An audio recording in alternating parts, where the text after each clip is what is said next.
The polished marble beneath his boots gleamed like ice under the harsh December sun. 22-year-old Marcus Chen stood frozen in perfect formation, his rifle pressed against his shoulder with military precision that had taken months to master. But something was wrong. A crowd had gathered, larger than usual for a Tuesday afternoon at Arlington National Cemetery. Whispers rippled through the assembled tourists like wind through autumn leaves.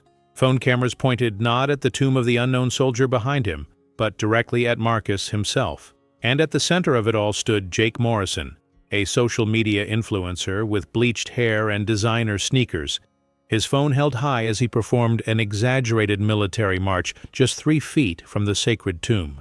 "Look at this guy." Jake's voice cut through the reverent silence like a knife through silk. "Standing there like a statue. Bet he can't even move." What happened next would change both their lives forever. But to understand how a moment of mockery turned into a viral sensation that destroyed one man's career and transformed another's soul, we need to go back to where it all began. Arlington National Cemetery stretches across 624 acres of rolling Virginia hills, where over 400,000 American heroes rest in eternal silence. On this crisp December afternoon, the air carried the scent of winter, clean, sharp, and somehow sacred. The tomb of the unknown soldier sits atop a hill overlooking the Potomac River, its white marble surface carved with the words, "Here rests in honored glory an American soldier known but to God." The monument itself is a masterpiece of simplicity and solemnity, standing as a testament to every service member whose identity was lost to war, but whose sacrifice would never be forgotten. Surrounding the tomb, a plaza of white marble extends outward, creating a natural amphitheater where visitors can witness one of America's most solemn traditions. The changing of the guard happens every 30 minutes during winter months, drawing tourists from around the world who come to witness this display of honor and precision. But today felt different. The December wind carried more than the usual hushed voices of respectful visitors. There was electricity in the air, the kind that comes before a storm.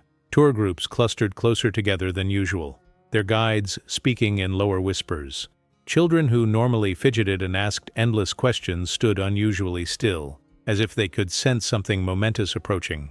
The marble tomb stood silent and imposing, its surface reflecting the pale winter sun. But for all its grandeur, the real focus of attention was the solitary figure pacing back and forth in front of it, a young tomb guard walking his 21 steps with clockwork precision, each footfall echoing across the plaza like a heartbeat. This was sacred ground. This was where heroes slept, and this was where a perfect storm of modern arrogance and ancient honor was about to collide. Marcus Chen had dreamed of becoming a tomb guard since he was 14 years old. The son of Chinese immigrants who had fled to America with nothing but hope and determination, Marcus understood sacrifice in ways many of his generation never would. His father worked double shifts in a restaurant kitchen. His mother cleaned office buildings before dawn so she could attend English classes in the afternoon. When Marcus enlisted in the army at 18, his parents wept, not from sadness, but from pride so overwhelming it hurt. Now, 4 years later, he stood among the elite. Only soldiers who meet the strictest physical, mental, and moral standards are chosen to guard the tomb. They must be between 5'10" and 6'4" in height, maintain perfect physical condition, and demonstrate unwavering dedication to honor. Marcus had volunteered for extra training. He studied the history of every unknown soldier. He practiced his 21 steps until they were as natural as breathing. During the grueling selection process, when other candidates quit from exhaustion or pressure, Marcus endured. His drill sergeant had pulled him aside after the final ceremony. "Chen," he'd said, "you don't just wear this badge, you become it." Marcus took those words to heart. Every morning he spent 2 hours preparing his uniform, ensuring every crease was razor sharp, every button gleamed, every piece of equipment sat exactly where it should. His rifle was an extension of his body. His movements were poetry written in discipline and devotion. But Marcus had one weakness. He felt everything deeply. Behind his stoic exterior burned a passionate heart that ached for justice and burned with pride for his country. His fellow guards sometimes joked that Marcus cared too much, felt too intensely. They had no idea how prophetic those words would prove to be. 04:45. Jake Morrison represented everything Marcus's parents had taught him to overcome. Born into privilege in Beverly Hills, Jake had never wanted for anything. His father owned a chain of luxury car dealerships. His mother spent her days at charity galas that were more about being seen than seeing change. Jake himself had drifted through an expensive private college before discovering social media could make him rich without requiring any actual skills. His Instagram account, Jake the Breaker, boasted 3 million followers who tuned in to watch him pull pranks, mock strangers, and push every boundary he could find. His trademark move was filming himself breaking social conventions, cutting in line, talking loudly in libraries, taking selfies at funerals. Content is king, he would tell anyone who'd listen, and controversy gets clicks. At 26, Jake had turned bad behavior into a business model. Sponsored posts paid for his Malibu apartment. Brand partnerships funded his designer wardrobe. Every outrageous stunt translated directly into dollars. But Jake's success had come at a cost. Real relationships had become impossible when everyone was either a content opportunity or a threat to his image. His family had grown distant, embarrassed by his antics. Deep down, beneath the bravado and designer clothes, Jake Morrison was profoundly lonely. Not that he'd ever admit it, not even to himself. Jake had come to Washington, D.C. for a sponsored trip with a luxury hotel chain. The plan was simple: create viral content showcasing the city's landmarks while promoting their brand. Arlington National Cemetery wasn't even on his original itinerary, but when his assistant mentioned that the tomb guards were famous for their discipline and robot-like behavior, Jake saw opportunity. Perfect, he'd laughed, scrolling through previous videos of the changing of the guard ceremony. Time to see how professional these toy soldiers really are. He had no idea he was about to meet someone who represented everything he'd forgotten about honor, sacrifice, and what it truly meant to serve something greater than yourself. The morning had started like any other for Marcus. 4:30 a.m. Reveille. Physical training until 6 a.m. Breakfast in the barracks, oatmeal, black coffee, silence. Then began the ritual that transformed Marcus Chen the Man into Marcus Chen the Sentinel. In the preparation room beneath the amphitheater, Marcus methodically donned each piece of his uniform. First, the pristine white cotton shirt, pressed until it could cut paper. Then the dark blue trousers with their perfect creases that took 30 minutes to iron. The belt had to sit exactly 1 inch below the natural waistline. The shoes were spit-shined until they reflected like black mirrors. His fellow guards moved through their own preparation rituals in respectful silence. This wasn't just getting dressed. This was armor being donned for battle against time, weather, and human indifference. Marcus lifted his M14 rifle from its case. The weapon was immaculate, every surface polished, every part inspected and re-inspected. This rifle would become part of his body for the next hour. His hands knew its weight, its balance, its every detail by heart. Chen. Staff Sergeant Williams appeared at his shoulder. Tourist season's picking up. Had some issues yesterday with people getting too close. Talking during the ceremony. Keep your eyes open. Marcus nodded. He'd heard the stories, drunk visitors, disrespectful teenagers, people who thought the whole ceremony was just a show put on for their entertainment. But in his 8 months as a sentinel, Marcus had never personally dealt with a serious disruption. At 10:45 a.m., Marcus climbed the marble steps to begin his watch. The winter sun cast long shadows across the plaza as tourists gathered for the 11th changing of the guard. Marcus began his walk. 21 steps south, pause, face the tomb, pause, 21 steps north, pause, face the tomb, repeat. Each step was precisely 24 inches. Each pause lasted exactly 21 seconds. The rhythm was hypnotic, meditative, sacred. Marcus felt the familiar calm descend over him. This was where he belonged. This was what he was born to do. But even as he walked, he sensed something different in today's crowd. Usually tourists spoke in hushed whispers if they spoke at all. Children asked their parents quiet questions. Elderly veterans stood with hands over hearts, remembering friends who never came home.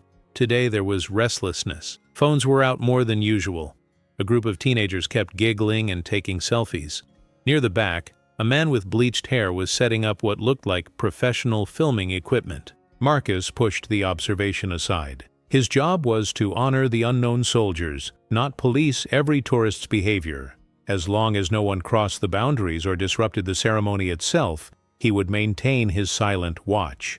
But something in his gut, that deep intuition his mother had always told him to trust, whispered that today would be different, that today would matter in ways he couldn't yet imagine. 10:30. Jake Morrison adjusted his phone's position for the third time, making sure the lighting was perfect. His assistant held a reflector to bounce additional light onto his face, while his cameraman tested angles with a professional-grade video camera. "Okay, here's the plan," Jake announced to his small crew, his voice carrying further than intended across the normally quiet plaza. "I'm going to get right up close to this guard guy and see how long it takes to break him. These military types are supposed to be all disciplined and professional, right? Let's test that theory." Several tourists turned to look at Jake's group, their expressions ranging from curiosity to concern. An elderly man wearing a Vietnam veteran's cap approached Jake with measured steps.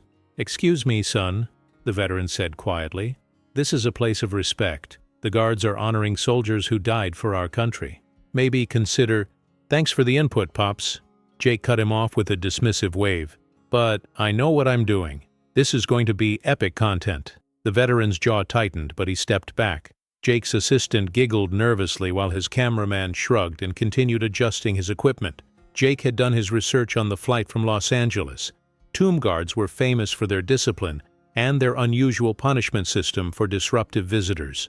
Instead of calling security, they had permission to publicly dress down anyone who violated the sanctity of the tomb. "Imagine the views when I get this guy to break character on camera," Jake had told his assistant over expensive airport sushi. "Military discipline versus social media disruption, it's perfect clickbait." What Jake hadn't researched was the deeper meaning behind the ceremony he was about to mock. He didn't know that the unknown soldier represented every parent who never learned their child's fate, every family destroyed by war, every dream cut short by service to country. He didn't know that the guards volunteers for duty so grueling that many wash out within weeks. He didn't know about the 24/7 watch that had continued unbroken since 1937 through hurricanes, blizzards, and terrorist attacks. Most importantly, Jake didn't know Marcus Chen. He didn't know about the fire that burned behind those steady brown eyes, the deep well of respect that had been carefully cultivated through years of sacrifice and service. Jake Morrison was about to receive an education in honor that no amount of privilege or social media success had prepared him for. But first, he had to push just far enough to ignite the flame. At exactly 10:50 a.m., as Marcus completed his 31st circuit of the plaza, Jake Morrison made his move. The influencer had been filming from the back of the tourist area for several minutes, providing commentary for his camera about the weird military theater he was witnessing. But distant shots wouldn't generate the viral engagement he needed. Jake stepped forward, crossing the first boundary rope with casual confidence. His phone was held high, live streaming to his Instagram followers as he narrated his approach. "All right, breakers, here we go. Time to see how serious this toy soldier really is." Several tourists immediately noticed Jake's transgression. A mother pulled her children closer. The Vietnam veteran from earlier started toward Jake, then stopped, recognizing that interference might make things worse. Marcus, completing his turn at the southern end of his route, registered the movement in his peripheral vision. A figure had crossed into the restricted area, not unusual by itself. Sometimes tourists got confused about boundaries, especially international visitors unfamiliar with American military customs, but this felt different. The figure was moving with purpose, not confusion, and there was something else, the distinctive glow of phone screens, the energy of someone performing rather than observing. Jake positioned himself just 10 feet from Marcus's walking path, well inside the sacred perimeter that surrounded the tomb. His cameraman followed, capturing every angle as Jake began his performance. "Look at this guy," Jake announced loudly, his voice carrying across the plaza like a gunshot in a library. "Walking back and forth like he's programmed. Hey, soldier boy, you in there?"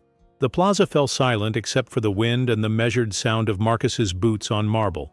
Every tourist, every guide, every cemetery worker in the vicinity turned to watch what was unfolding. Marcus continued his walk, but something had shifted in his bearing. His spine was straighter, his jaw tighter. Behind his sunglasses, his eyes burned with controlled fury. Jake, emboldened by his target's apparent lack of response, stepped even closer. Now he was just 6 feet from Marcus, close enough to see the perfect press of his uniform, the razor precision of his movements. "I bet this guy can't even talk," Jake announced to his camera. "Probably gets yelled at if he breaks character." "Hey buddy, what happens if I do this?" Jake began an exaggerated military march, pumping his arms and lifting his knees high, his designer sneakers squeaking against the marble. It was a mockery of everything Marcus represented: discipline, honor, sacrifice reduced to physical comedy. But Jake wasn't finished. He began narrating Marcus's movements like a nature documentary. Here we see the American soldier in his natural habitat, walking the same path over and over because someone told him to. Notice the complete lack of independent thought. The crowd's discomfort was palpable now. Several people started leaving, unwilling to witness what felt like sacrilege. Others stood frozen, unsure whether they should intervene. Marcus reached the northern end of his route and executed his facing movement with mechanical precision, but his pause at the tomb lasted longer than regulation 21 seconds. Behind his sunglasses, his eyes found Jake's face. For a moment, the two young men stared at each other across 6 feet of marble that might as well have been an ocean. Marcus saw privilege and arrogance and the casual cruelty of someone who had never suffered for anything meaningful. Jake saw rigid authority and everything he'd built his career on challenging. Neither understood the other. Not yet. Jake misread Marcus's extended pause as hesitation, weakness, proof that his provocation was working. Time for the killing blow. He stepped directly into Marcus's walking path. "You know what I think?" Jake announced to his camera while blocking the guard's route. "I think this whole thing is fake patriotic theater. These guys are just dress-up soldiers playing pretend for tourists." The words hit Marcus like physical blows. Fake, theater, pretend. Behind his sunglasses, something snapped. What happened next would be replayed millions of times across every social media platform on Earth. Marcus Chen stopped walking. For the first time in 8 months of perfect service, Marcus broke his rhythm. He stood perfectly still in the center of his walking path, his rifle held at present arms, his entire body radiating controlled power. The plaza fell into absolute silence. Even Jake stopped talking, suddenly uncertain as he found himself face to face with 185 pounds of elite military training focused directly on him. Then Marcus spoke. His voice carried across the marble plaza like thunder rolling down from Mount Olympus, clear, commanding, and laden with 8 months of suppressed passion for his duty. "It is requested that everyone step back and remain silent and standing during the changing of the guard." The words were regulation. Marcus had been trained to deliver them exactly this way, but there was something in his tone, a barely contained fire that made every person in the plaza take an instinctive step backward. Everyone except Jake Morrison. Instead, Jake laughed. Actually laughed, the sound echoing obscenely across the sacred ground. "Oh, he does talk. What else can you do, G.I. Joe? Can you dance? Can you break formation and chase me?" Jake began running in a small circle around Marcus, his phone still recording, his crew struggling to keep up. He was completely intoxicated by the attention, by the knowledge that hundreds of thousands of people were watching his live stream, by the intoxicating power of pushing boundaries. Marcus remained motionless, but something fundamental had changed in his posture. Those who knew military bearing could see it. This was no longer a guard maintaining ceremonial discipline. This was a soldier preparing for battle. The crowd sensed it too. Parents instinctively moved their children behind them. The Vietnam veteran stepped forward, his hands raised peacefully. "Son," he called to Jake, "you need to stop. Right now." But Jake was beyond hearing reason. The live stream viewer count was climbing past 50,000 people. Comments were flooding in, some encouraging him to push further, others begging him to stop. The adrenaline of viral fame coursed through his veins like a drug. "You want to know what's really pathetic?" Jake announced, positioning himself directly between Marcus and the tomb. "This guy's whole identity is walking in a straight line. That's it. That's his entire purpose. How sad is that?" Behind his sunglasses, Marcus's eyes closed for just a moment. In that brief pause, he saw his parents' faces on the day he graduated from basic training.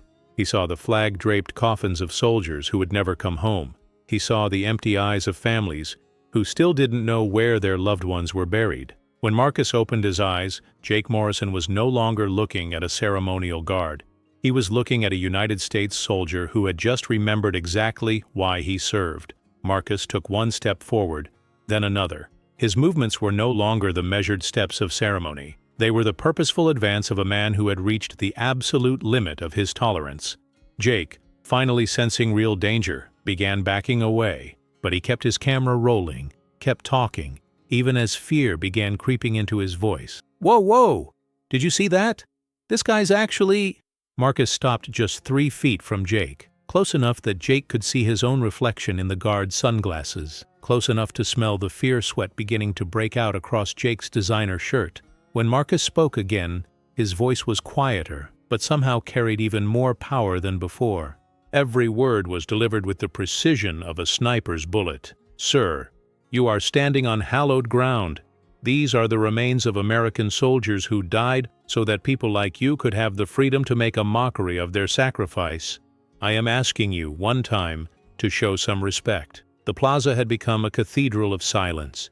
Every breath could be heard, every heartbeat seemed amplified. Jake looked around at the crowd, suddenly aware that every face was staring at him with expressions ranging from disgust to outright hatred. His live stream comments had turned overwhelmingly against him. Even his own crew looked uncomfortable.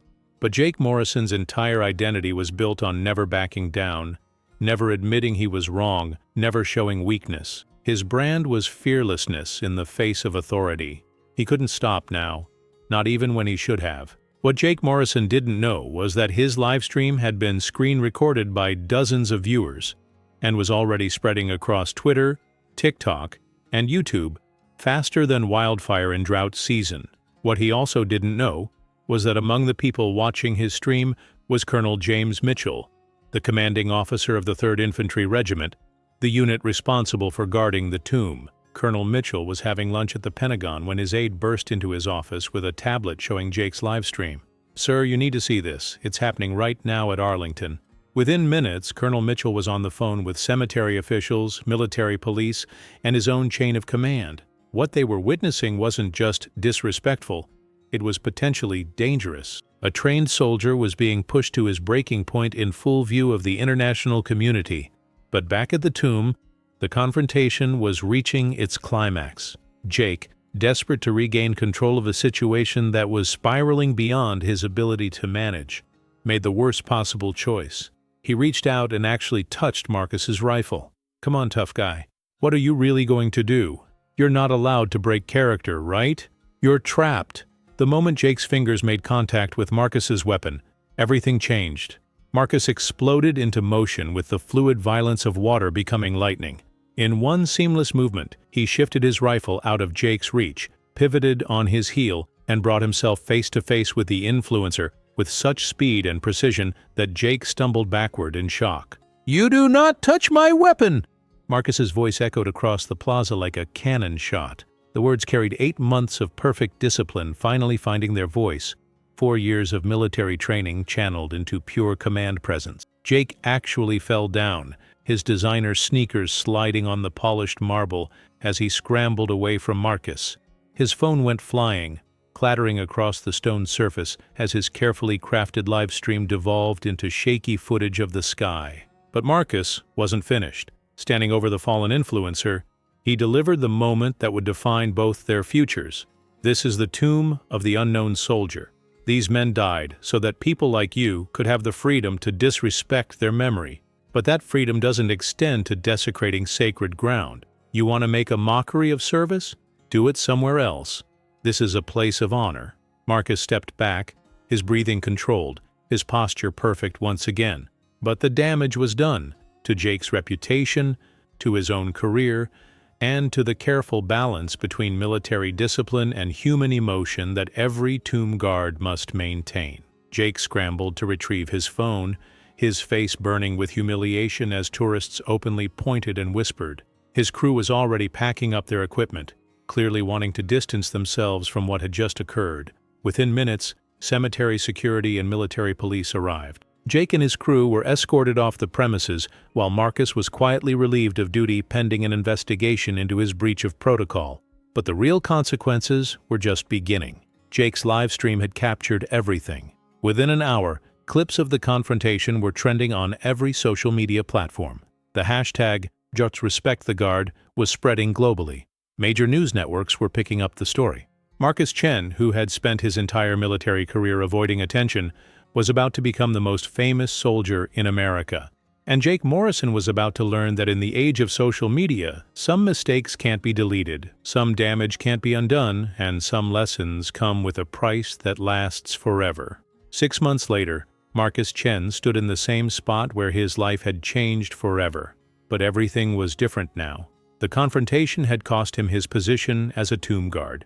Military regulations were clear. Breaking character, raising his voice, allowing emotion to override protocol were all violations of the sacred trust placed in those who guard the unknown.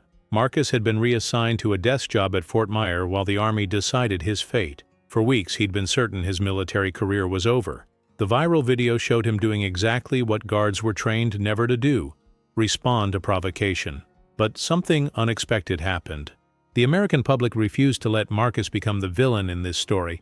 Veterans groups organized rallies supporting him. Active duty soldiers wrote letters to their commanders defending his actions.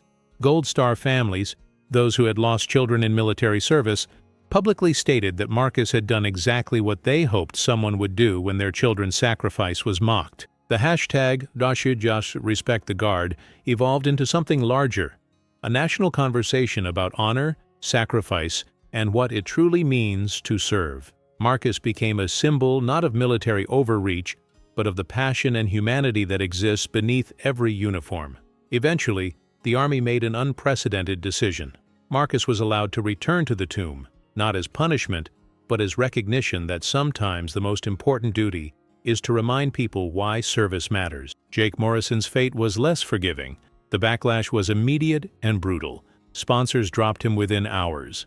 His social media accounts were flooded with angry messages from veterans, military families, and ordinary Americans disgusted by his behavior. Death threats forced him into hiding.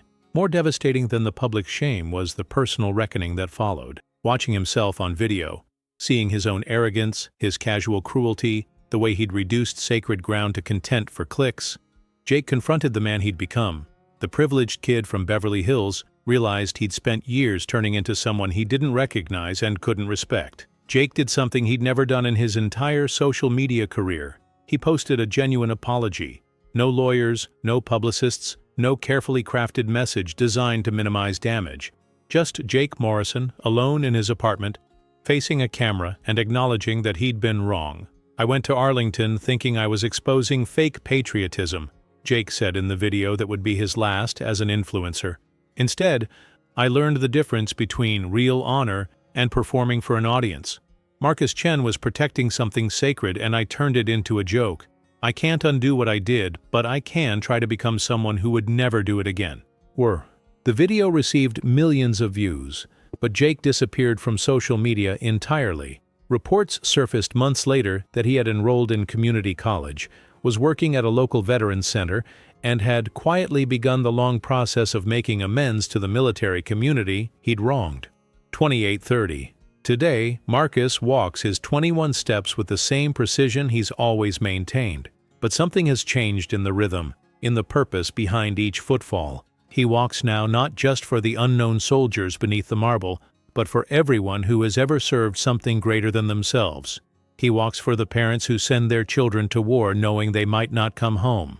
He walks for the veterans who struggle to readjust to civilian life. He walks for every person who has ever stood guard over something precious, whether it's a tomb, a family, a principle, or a dream. The confrontation that nearly ended his career taught Marcus that honor isn't just about following rules. It's about understanding why those rules exist in the first place. Sometimes the most respectful thing you can do is break protocol to defend what matters. The tourists who gather to watch him now see something different in his bearing. There's a depth to his presence that wasn't there before, a sense that this young soldier has been tested and proven worthy of the trust placed in him.